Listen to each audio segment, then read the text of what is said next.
gosto de vir aqui porque vem na igreja de amigo, aí ele enche a bola e a gente faz de conta que acredita, né?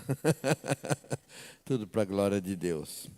Enquanto eu estava ali, eu estava pensando e vendo o bebê aqui, também fazendo um relacionamento. Às vezes a gente fica tempo sem ver uma criança. Para os pais, a criança cresce e a gente não percebe muito a diferença. Mas quando vem alguém de fora, como cresceu, como está bonito.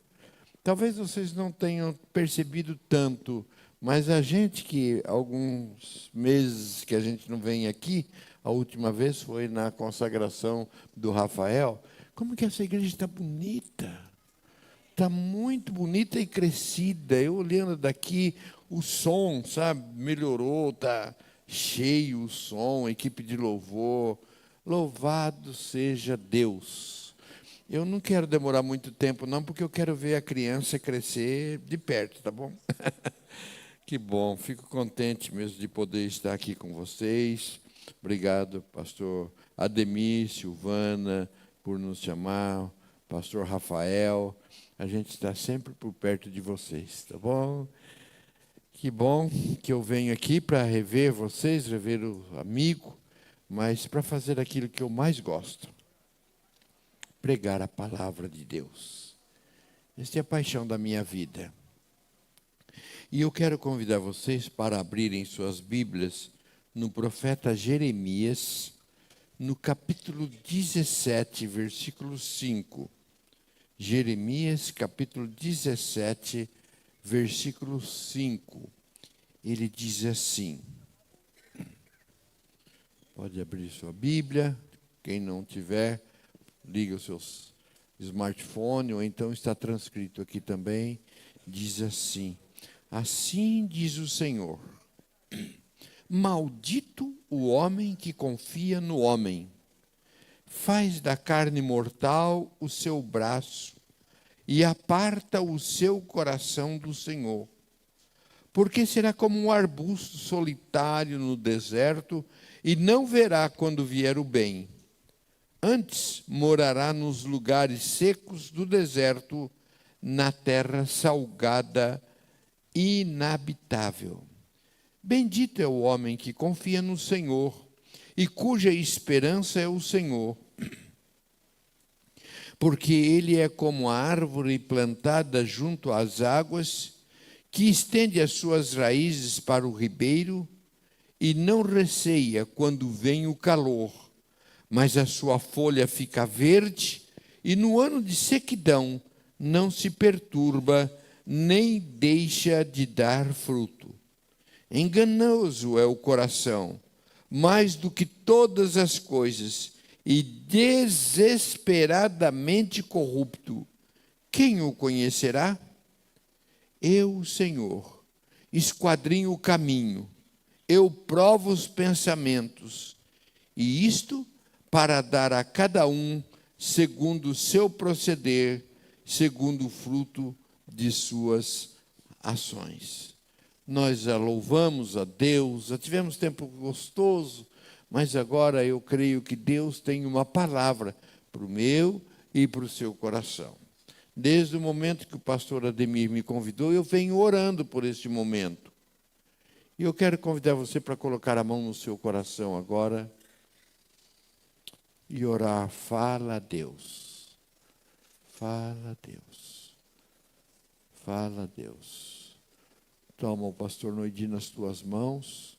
Usa a boca dele, porque eu vou receber esta palavra como vinda do Senhor.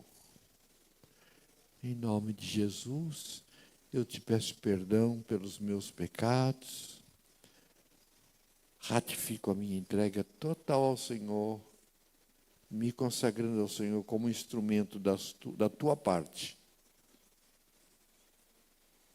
para ministrar a tua palavra. Fala, Senhor, eu te peço em nome de Jesus. Amém.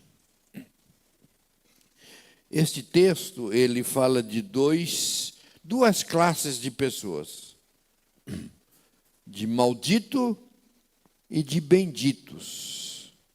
A palavra maldito, no sentido bíblico, significa alguém que está afastado das bênçãos de Deus. É diferente do como a gente conhece hoje. Maldito hoje é um xingamento.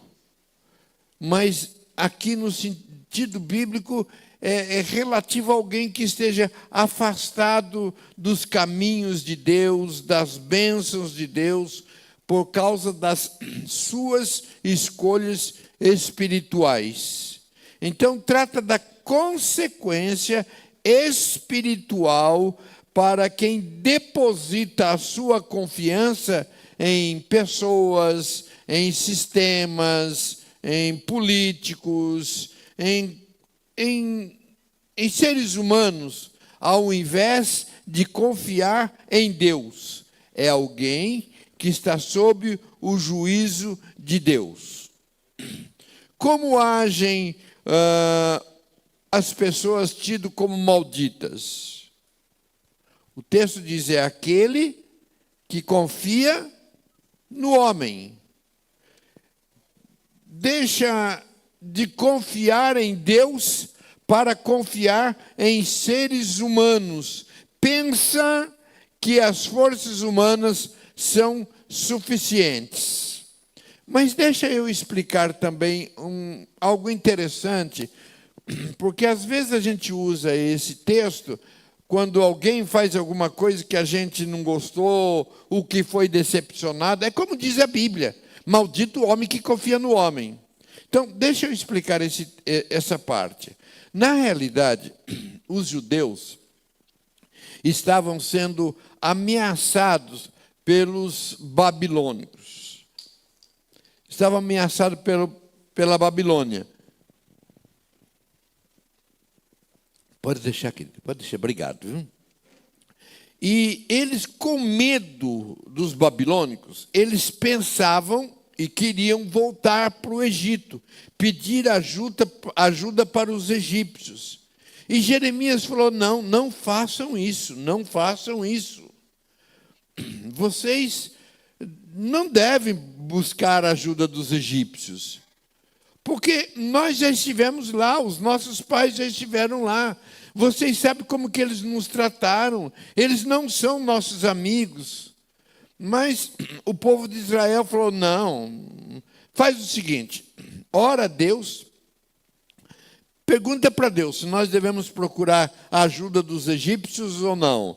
Jeremias orou e Deus falou, não voltem, não procurem, não vão. Mas eles disseram, Jeremias, você está mentindo, não é nada disso não. E eles então insistiam em Jeremias ensinando, não, vão, porque vocês conhecem os egípcios. Vocês sabem como que eles nos trataram. Vocês sabem como que nós fomos tratados lá. Não é gente de confiança, enfim. Eles desobedeceram, foram para o Egito. Realmente, depois de um tempo, a Babilônia levou o povo de Israel para o cativeiro. Depois de um tempo, a Pérsia tomou a Babilônia e o rei Ciro então disse, olha, muito bem, vocês podem voltar para a terra prometida. E eles voltaram através de início por Esdras e Neemias, e eles foram voltando. Mas sabe o que aconteceu com aqueles que não ouviram a Deus, ouviram a voz dos homens e foram para o Egito?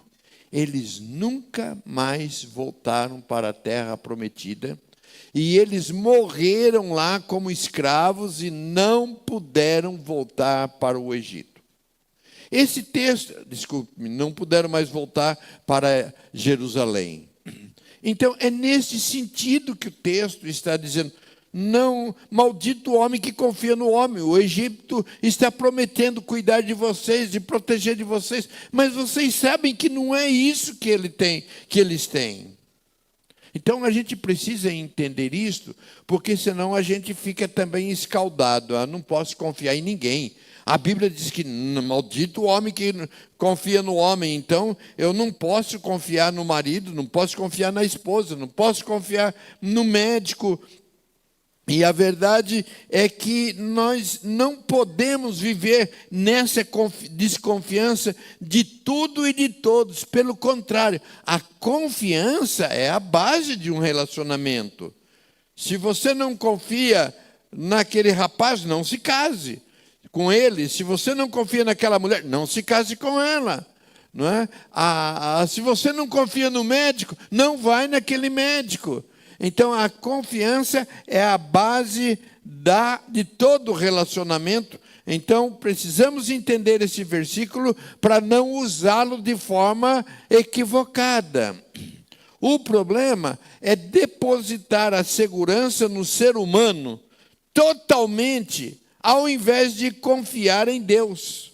Nós podemos e devemos confiar em pessoas, mas não na mesma proporção que nós confiamos em Deus. Não podemos substituir Deus por ninguém e por nada. Nós confiamos nas pessoas, sim, mas nós nos lembramos que todos somos falhos. Somente em Deus podemos confiar, e somente Ele que nunca falha.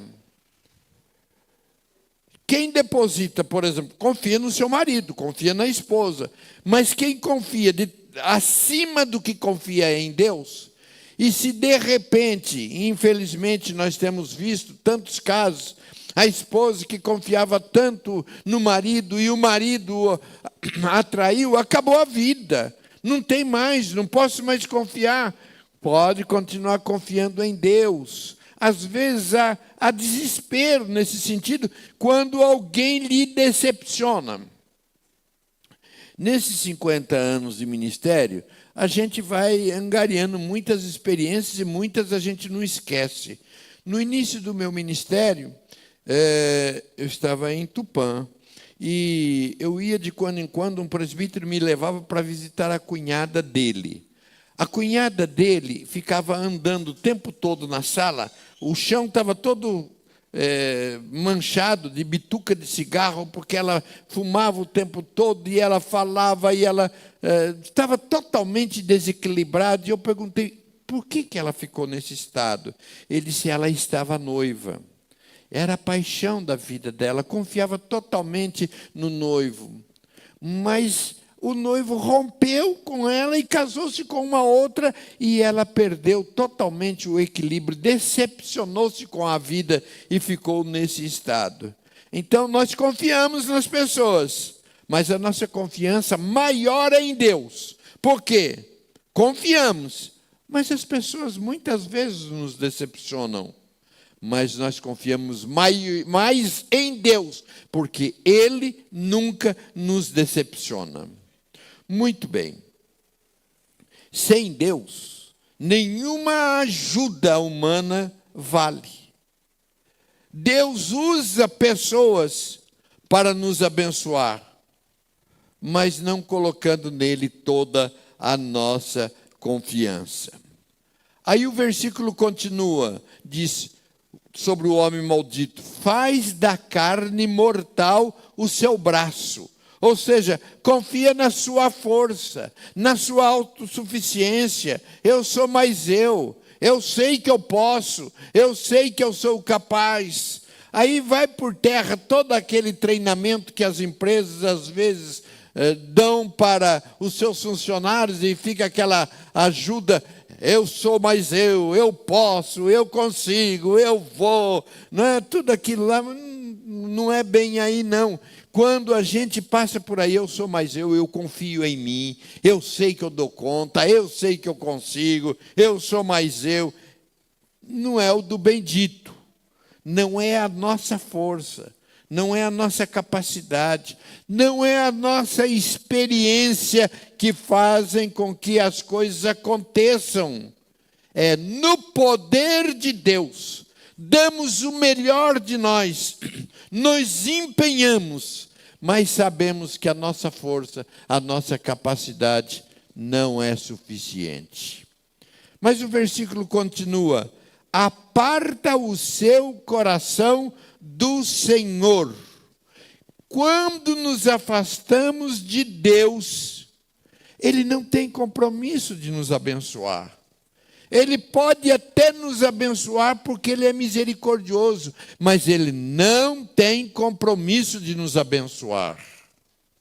Quando a pessoa se distancia de Deus, está longe de Deus, eu oro, e parece que Deus não me ouve, mas eu confio, ou melhor, eu oro, eu peço, mas está longe de Deus. Se a nossa vida não estiver nos caminhos do Senhor, Deus não tem compromisso de nos abençoar.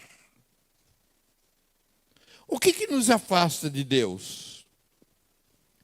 Pecado, negligência com as coisas de Deus, pensamento, tantas coisas. A lista é longa de muitas coisas que nos afastam de Deus. Aqui mesmo, se a gente não tomar cuidado, a gente às vezes está cantando, pode até estar orando, ouvir, mas o pensamento vai longe. Vou ter que almoçar com aquela minha irmã, com aquele meu irmão. Que ódio que eu tenho dele, que ódio que eu tenho dela. Aquele miserável falou que ia me pagar ontem e não me pagou. Sabe, a gente não tomar cuidado, são muitas coisas que tentam afastar-nos de Deus. E quais os resultados na vida desse homem que a Bíblia chama de maldito?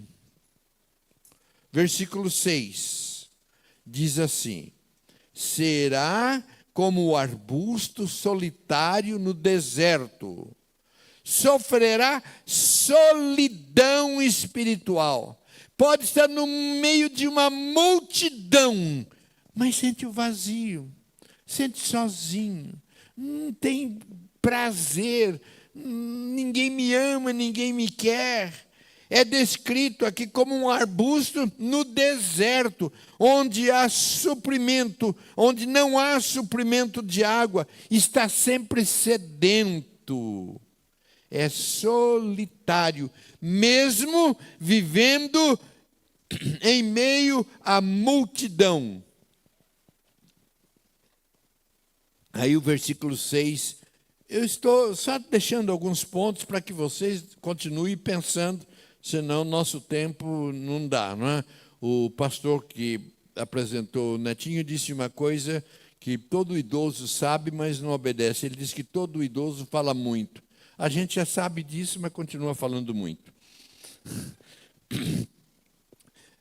Então vamos lá. O versículo 6 ele diz: não verá quando vier o bem. Não verá quando vier o bem. Não enxerga bem algum, não enxerga nada de bom. Tudo está ruim, reclama de tudo. Por quê? Porque o seu coração está repleto de mal. Então, quando o coração não está bem, não consegue ver também nada de bem, nada de bom. Tudo é negativo, tudo é ruim. Ao passo que o texto bíblico diz: quero trazer à memória o que me dá esperança, mas do maldito só está trazendo coisa ruim. Por quê? Porque o seu coração está cheio de coisa ruim. Não consegue ver nada de bom nas pessoas. Tem uma historinha antiga que tinha uma família e todos os dias, todos os domingos, os filhos chegavam da igreja e só falando mal. Falava mal de um, falava mal de outro, e a mãe defendia. Falava mal, a mãe defendia. Um dia eles combinaram: vamos pegar nossa mãe? Hoje nós vamos pegar nossa mãe. Chegaram em casa e falaram: mãe, mas o diabo não presta. Ele só faz coisa errada, coisa ruim. Ele não vale nada. A mãe falou: mas ele é persistente. Então, queridos, a gente precisa ter esse olhar, porque se a gente deixar o coração, vai trazendo coisas ruins, maldade, e nada está bom. Nada está bom num culto desse tão gostoso. Puxa vida, você viu a hora que o som, né, deu uma... um gritinho lá, né? Porque o pessoal que trabalha no som, Deus abençoe vocês, porque a gente só lembra deles, eles chegaram antes, microfonaram, acertaram tudo, a gente só lembra deles se der uma microfonada aqui, né? E todo mundo olha, né? Então, olha, a gente não consegue ver coisas de bom. Versículo 6. Morará nos lugares secos, no deserto, na terra salgada e inabalável. Inabitável. Eu falei assim para saber se vocês estavam prestando atenção. Inabitável. Luta para sobreviver. Luta. Há sequidão na vida.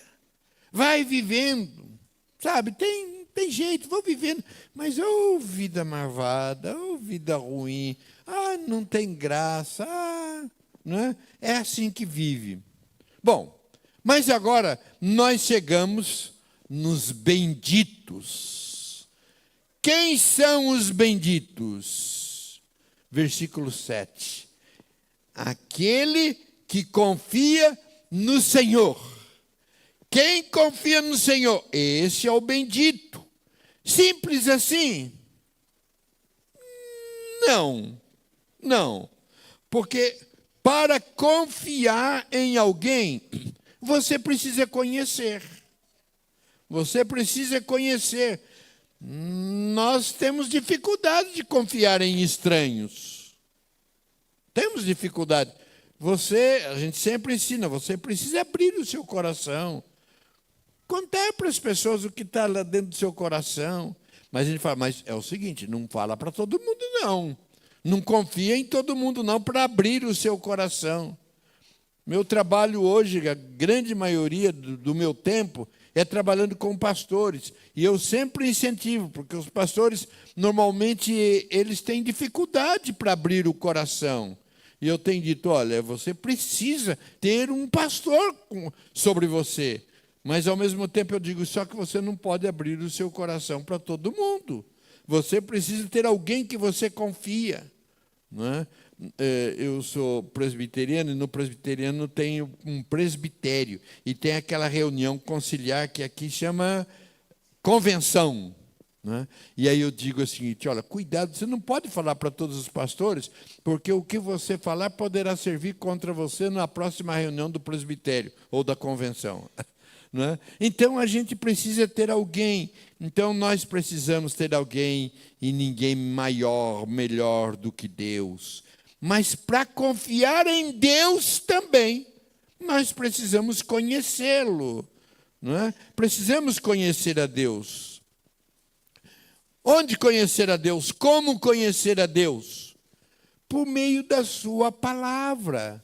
Nós conhecemos a Deus por intermédio da sua palavra. Não é o que eu acho, o que eu penso. Ontem à noite nós fizemos uma visita e saiu um determinado assunto lá na visita polêmico, não é? E cada um tinha uma opinião. Eu falei, muito bem, vamos ver o que Deus fala sobre isso. Abri o texto, li. Olha, eu não sabia disso, olha, eu não conhecia isso. E é um assunto que todo mundo está falando hoje, mas não sabia a posição ou o ensino de Deus. Precisamos conhecer a Deus. Tanto é que lá em João 5,39 diz, examinais as Escrituras, porque julgais ter nelas vida eterna, e são elas mesmas que testemunham de mim. É na Bíblia. Em Romanos 10,17 diz, a fé vem pela pregação e a pregação pela palavra de Cristo. Então, é ouvindo a pregação da palavra de Deus que nós nos aproximamos de Jesus. Aí, o Espírito Santo age, nos presenteia com fé e, confiando em Deus, recebemos das suas ricas bênçãos. Onde que a palavra de Deus é pregada? Na igreja, no culto, onde nós aprendemos a conhecer a Deus. Você lê e deve continuar lendo a Bíblia em casa. mas às vezes é preciso que alguém explique. Então é aqui, no culto, que vem a pregação, que vem a explicação da palavra de Deus. Louvado seja Deus por você estar aqui nesta manhã, e eu creio que o Espírito Santo está alimentando-os, ensinando-os, fortalecendo-os. Mas preste atenção, domingo que vem vai bater uma preguiça na sua vida. Domingo que vem vai trovoar lá no Rio de Janeiro. Acho que eu não vou na igreja porque está ameaçando chuva. Olha, a gente é tentado. Tem vezes que a gente vem para a igreja quase que com guindaste, mas venha. Eu não sei como você veio hoje aqui, espontaneamente, ou, sabe, eu preciso ir, mas uma coisa tem, você veio aqui e eu creio que Deus vai falar no seu coração. É importante, sim, crer, mas há uma diferença entre crer e confiar em Deus. Acreditar em Deus é saber que Ele existe. E a Bíblia diz, lá em Tiago 2,19, que até o diabo crê e estremece. Mas ele não confia. Então, confiar vai além de crer, de acreditar. Nós podemos crer em Deus, mas não confiar nele totalmente. Vou dar um exemplo para vocês.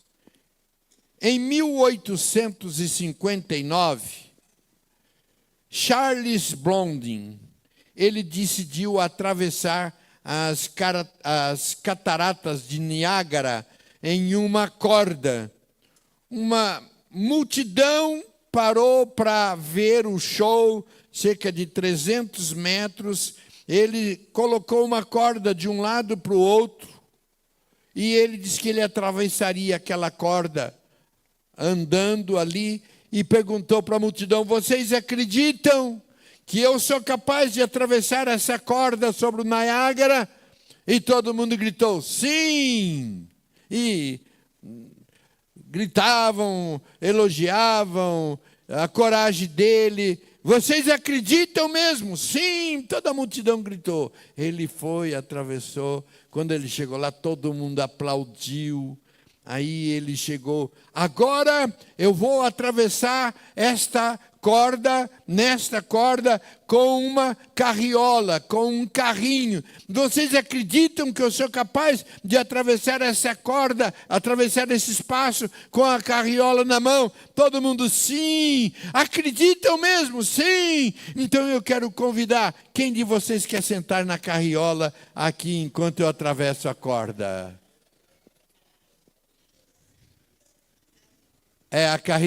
Lá não está a carriola, né? Aqui não está, mas então ninguém quis sentar na carriola, ninguém quis sentar no carrinho. Todo mundo acreditava que ele atravessaria. Confiar em Deus é um desafio, principalmente quando nós enfrentamos a luta, mas é sentar na carriola quando atravessa desertos, quando atravessa mares, quando atravessa problemas. Isso é confiar em Deus. Isto é confiar em Deus. O versículo 7 diz: cuja esperança é o Senhor. Quem são os benditos? Aqueles cujos corações esperam no Senhor. Quem tem Jesus tem esperança. Enfrenta esperançoso as adversidades da vida. Nem sempre está tudo bem, mas eu tenho esperança no meu Deus. Eu sou confiante. Eu estou nos braços do meu Deus, que atravessa não somente a Niágara, mas atravessa toda as dificuldades, adversidades da vida. Eu estou nos braços do meu Deus. Por isso eu tenho esperança.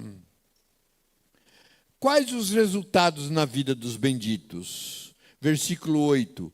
Ele é como árvore plantada junto às águas, mesmo em tempos difíceis, não murcha, pois está alimentado pela fonte da água da vida, que é Jesus. De onde vem a nossa força diária, da onde vem o alimento, da onde nós estamos sempre buscando energias, não murcha, mesmo passando por momentos difíceis. Quantas vezes nós encontramos pessoas passando por lutas e você olha no rosto, tem um semblante alegre, confiante. Quantos testemunhos nós já ouvimos de pessoas tremendamente abaladas pelas circunstâncias da vida. E os seus amigos falam, não sei como que ele consegue ter um sorriso, não sei como que ela consegue sorrir, não sei como que ela consegue levantar de manhã. Olha a luta que ele está passando, olha a dificuldade que está passando. Como que pode? Por quê? Porque é como árvore plantada junto às águas, mesmo que aparentemente esteja vivendo momentos de sequidão, está sendo alimentada pela água da vida, que é Jesus. Versículo 8 diz assim, estende as suas raízes para o ribeiro. Não é uma fé superficial, não é algo assim de apenas de palavra, mas desenvolve profundidade em seus relacionamentos com Cristo. Já conheceu a Cristo, já sabe de Cristo, agora eu quero conhecê-lo mais, eu quero aprofundar-me mais nele. Nessa visita de ontem, atendíamos uma família e a senhora, agora há pouco tempo, que se entregou para Jesus, e eu dizia, graças a Deus, ela já entregou a vida, já nasceu, e fomos visitá-los porque tinha nascido o bebê do casal. Eu disse, é como esse casal, é como esse bebê, lindinho lá no bercinho, mas ele não pode ficar no bercinho a vida toda. Ele não pode ficar na mamadeira a vida toda. Precisamos tomar cuidado, porque às vezes a gente fica na mamadeira a vida toda. Sabe, dependendo da oração do pastor, dependendo da oração de um irmão, de uma irmã, e se julgando, eu sou crente, mas eu sou tão fraquinho, eu preciso de que você ore por mim. Aí eu me lembrei daquela velha história. Eu tenho aquela irmã que chegava, sempre terminava o culto e vinha pedir para o pastor, pastor, ore por mim, pastor, eu sou a sua ovelha mais fraquinha, ora por mim. Terminava o culto, ela vinha, pastor, eu sou uma ovelha mais fraquinha. Num determinado domingo, ela veio, pastor, ore por mim. Nisso escutou um barulho lá no canto. Uma pessoa que ficou endemoniada. O pastor foi lá para orar, eu saio, mas eu entro na sua ovelha mais fraquinha. Aí a mulher, em mim não. Então precisa tomar cuidado, porque essa questão de ovelha fraquinha não dá muito certo. Não dá muito certo. Versículo 8 diz assim, não receia quando vem o calor, não vive com medo, preocupado. O tempo já esquentou alguma vez na sua vida? Eu sei que já, é inevitável, não tem como você passar por essa vida sem que muitas vezes o tempo esquenta. Mas quem confia no Senhor, ainda que a chapa esquenta, como tem o saxofonista aqui que é carioca, não é? Então, que usa essa expressão, ainda que a chapa esquente, nós estamos confiados no Senhor. Fica firme, porque está plantado junto às águas vivas, Cristo. E a boa notícia que eu tenho para te dar é que se você não está passando por um momento de chapa quente, de dificuldade na sua vida, se prepare, porque ela vem. Não tem como. No mundo tereis aflições. E sabe qual é a pior aflição para mim? É a minha. Para você é a sua. E vem a chapa quente, vem as dificuldades, mas não receia quando vem o calor. Quando vem os momentos difíceis e estivermos confiando em algo que não seja em Deus, nós estaremos em apuros. Por outro lado, se confiarmos em Cristo de coração, sabemos que estamos nos braços do Todo-Poderoso. Ainda no versículo 8, sua folha fica verde, a vida do bendito tem beleza, tem graça. Antigamente a gente cantava um cântico que dizia assim: que a beleza de Cristo se veja em mim. Pode até não ser muito bonitinho, muito apreciado, muito aproveitado pela natureza, mas o seu semblante é bonito. Você sabe quando você está conversando com alguém que realmente é temente a Deus, confia no Senhor, fica bonito, semblante alegre, tem graça, tem a beleza de Cristo. Sempre esta beleza de Cristo se manifestará em nós e através de nós, que as pessoas ao olhar para mim, olhar para vocês, possam ver, tem algo diferente, tem graça, tem beleza. Da onde que vem isto? Vem de Cristo, vem de Cristo. Vou correr. Versículo 8.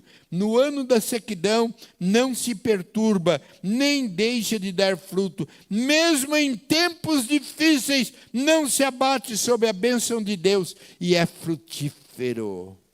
Está sempre produzindo frutos.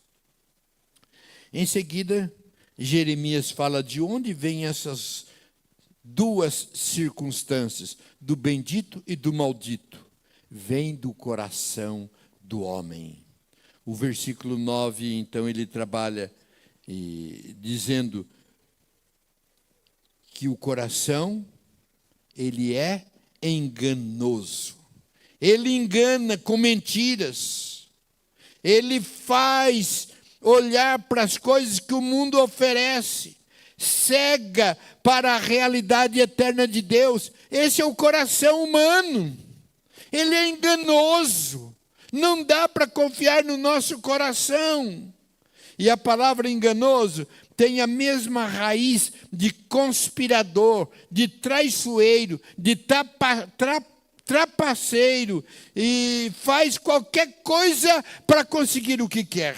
A gente fica arrumando desculpas, artimanhas, se justificando. Eu não devo fazer isso. Eu sei que Deus não quer. Eu sei que Deus não gosta. Mas, e a gente vai se autotrapaceando, tentando enganar a nós mesmos. E o versículo 9 diz que ele é desesperadamente corrupto. Está corrompido por natureza, desde o pecado de Adão e de Eva. Todos aqueles, eu acho que aqui todos nasceram depois de Adão e Eva. Então, todos que nasceram depois de Adão e Eva, nascemos com esse coração desesperadamente corrupto. Já nasce assim. Às vezes a gente vê uma criança pequena, ninguém ensinou ainda, não deu tempo de ensinar mentira, mas a criança fez uma arte, o papai ou a mamãe vai corrigir. Quem fez isso foi você? Não, não fui eu. Nem sabe falar direito, já está mentindo. Nosso coração desesperadamente corrupto. O versículo 9 termina perguntando: quem conhecerá? Quem conhecerá? Na Nova Tradução, na linguagem de hoje, diz: quem pode entender o coração humano? Não há nada que engane tanto como ele. Eu creio que todos aqui já foram enganados pelo seu coração. Então nós precisamos tomar cuidado com o nosso coração. E o versículo 10 responde: eu, o Senhor, esquadrinho examino o coração, eu provo os pensamentos. Preste atenção aqui. Nem nós mesmos conhecemos o nosso próprio coração. Às vezes a gente está querendo muito uma coisa, é tudo para nós. Dali a pouco não quer mais. Está amando, dali a pouco está odiando. Nós não conhecemos o nosso próprio coração. Só Deus conhece profundamente. Ele sabe das intenções do nosso coração. Ele sabe. A boca pode até estar falando uma coisa, só que Deus vai além da boca. Ele penetra o coração. E o Salmo 139, versículo 1 diz assim: Senhor, Tu me sondas e me conheces. Sabe quando me assento e quando me levanto. De longe penetra os meus pensamentos, esquadrinha o meu andar, o meu deitar, e conheces todos os meus caminhos. Ainda a palavra não chegou à língua, e tu, Senhor, já conheces todas. Aí no versículo 6, tal conhecimento é maravilhoso demais para mim. É sobre o modo elevado, eu não posso atingir esse conhecimento. E no versículo 23, sonda-me, ó Deus, e conhece o meu coração. Prova-me e conhece os meus pensamentos. Vê se há em mim algum caminho mau e guia-me pelo caminho eterno. Mesmo quando nós cremos em Deus, nós precisamos sondar, examinar e trazer o nosso coração diante de Deus. Eu creio que nesta manhã, Deus nos trouxe aqui para que nós entreguemos, coloquemos diante de Deus. Tu sabes, Senhor, o que está no meu coração. Vê se há algum caminho mau e corrige, leva para os caminhos eternos. E eu quero terminar dizendo quem pode transformar o nosso coração. O coração mentiroso, enganoso, quem que pode transformar? Em Colossenses capítulo 1, versículo 13, diz assim: Ele nos libertou do império das trevas e nos transportou para o reino do Filho de seu amor, no qual temos redenção e remissão dos nossos pecados. Quando no versículo 8 diz que somos como árvore plantada junto às águas, a palavra plantou no hebraico significa transplantou. Está dizendo que os salvos são transplantados pelo próprio Deus, das trevas para o reino do seu amor. É Ele que faz essa obra no meu e no seu coração. É só Deus que pode transportar e tirar-nos de malditos e colocar-nos como benditos. Não adianta apenas o nosso empenho. Quantas vezes você já tentou mudar de vida? As nossas tentativas são em vão, mas Deus, é Ele que pode transportar, é Ele que pode tirar do nosso coração enganoso, maldoso, maldito e colocar no meu coração e no seu coração, fazer de nós benditos. Deus nos trouxe aqui nesta manhã para que nós mais uma vez nos lembremos a atitude dos malditos e dos benditos e desejar pelo Espírito Santo no nosso coração que saiamos daqui como benditos, transportado do reino das trevas para o reino do seu amor. É Deus quem pode fazer isto, e Ele nos trouxe aqui para que nós sondemos e coloquemos o nosso coração. Sonda-me, ó Deus, sonda-me, vê se há alguma coisa maldita, alguma coisa enganosa, e eu quero sair daqui como bendito, como abençoado de Deus. Espírito Santo de Deus, curva a sua cabeça, feche os seus olhos. Espírito Santo de Deus, Tu conheces o nosso coração melhor do que nós mesmos. E eu quero te pedir em nome de Jesus, que tu estejas sondando cada coração. Cada coração. Há alguma coisa que precisa ser mudada? Como que essas pessoas têm se sentido como benditas? Como confiantes no Senhor? E eu quero te pedir que haja um transplante cardíaco nesta manhã. Coração lavado, renovado, regenerado. Coração regenerado. Conhece essa música? Em nome de Jesus. Em nome de Jesus. Em nome de Jesus. Que esta palavra não volte para o Senhor vazia, mas que encontre guarida e faça o transplante. Em nome de Jesus.